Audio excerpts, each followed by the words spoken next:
Hello mga mamshi, kayo ba ay nagsasawa na sa pritong bangos, paksiw at sinigang? O, ito ang gawin natin. Ayan, lagyan natin ng carrots. Hindi ko rin nga alam kung anong tawag sa luto na to.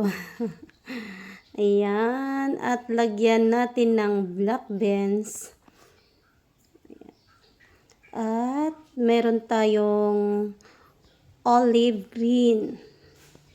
At meron tayong olives black. Ayan guys, ang ating lalagay at napakaraming oil. O, ayan.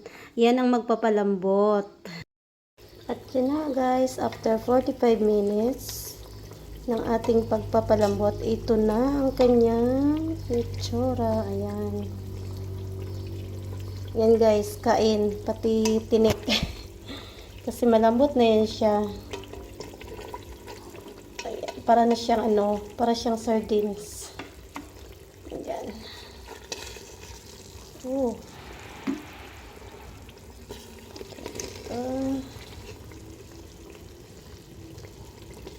Ano bang tawag sa luto na ganito? Ayan. Pinalambot na bangos. Ayan. Ayan. Sobrang lambot nito guys. At ito na nga guys, titikman natin ang ating niluto. Sarap. Malambot guys, pati tinik. Ayan. Kaya gustong gusto ito ng mga bata kasi kain hanggang pati yung tinik.